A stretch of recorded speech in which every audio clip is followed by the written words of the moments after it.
Hello, dear learners. Welcome back to your English class. I hope you all are watching the videos and enjoying your lessons.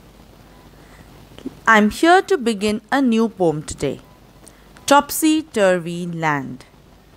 This poem is from your Marigold book, Unit 7. Before we begin, can you tell me what is the meaning of topsy-turvy? Look at this picture. What does it signify? There is something special about this picture. Can you tell me what is it? Okay, I will tell you. This particular picture has two faces.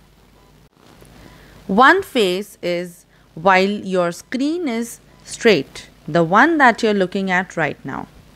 And the other one is if you turn the screen upside down. So that is how the picture has two faces.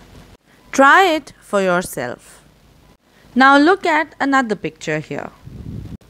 It signifies something that is upside down. And yes, children, that is the meaning of topsy-turvy. Something that is upside down. But children, can you tell me how can the land be topsy-turvy? Let's read the poem and find out. Have you ever thrown your school bag on your bed? Have you ever left your shoes and socks here and there? Have you ever played with your ball in your room? Does your room sometimes look like this? Well, the answer to most of these questions would be yes.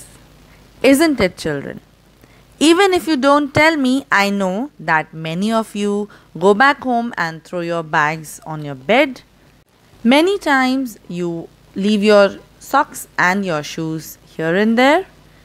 And tell me, have you ever played with your ball inside your room? Look at the picture of this room, children. How does it look? Does it look organized or messy? And tell me, how does your room look like? Let's read about the poem and find out more about upside down land, that is the topsy-turvy land. The people walk upon their heads.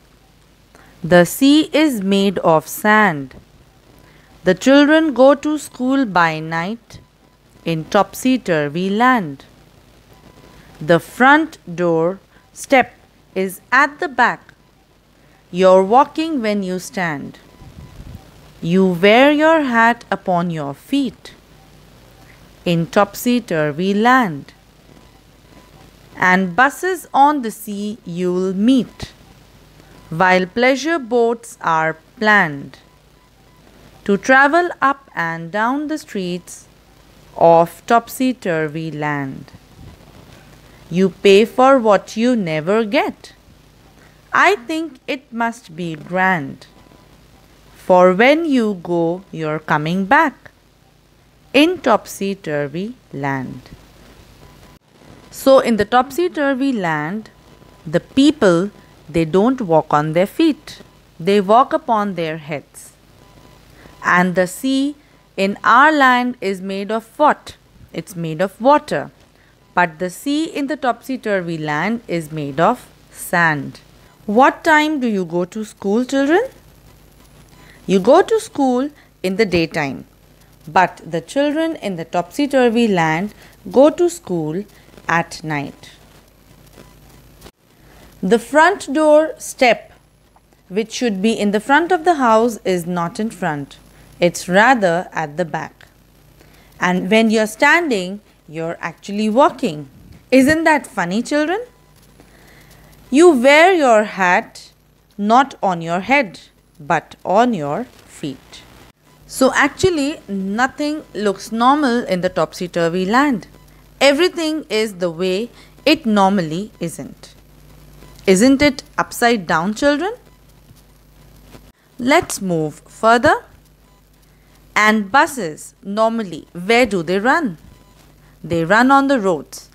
But Here in the topsy-turvy land, boats are used to travel on the streets, whereas the buses, they run on the sea. And in the topsy-turvy land, we actually pay for something that we never get. Would you like to pay for something that you never get? I don't think so. But children, imagine you're trying to go somewhere and you're actually coming back. And that is what exactly happens in the topsy-turvy land. Isn't it great fun? It surely is. And now we all know why this land is called the topsy-turvy land. Because nothing is normal here. Everything is just upside down. So that was the poem. Let's look at the difficult words. Thrown. Thrown is the past participle of throw. Topsy-turvy, as I've already told you, it means upside down. Pleasure is a feeling of happiness or satisfaction. Grand is great fun. You'll is a contraction of you will or you shall. Similarly, your is a contraction of you are. And as I've told you, you should read the contractions as they're given. Well, the image seemed to be affected with the topsy-turvy land effect. Anyway, that's all for now, children. I hope you have enjoyed this funny poem. I'll see you all in the next class. Until then, take good care of yourself. Bye-bye.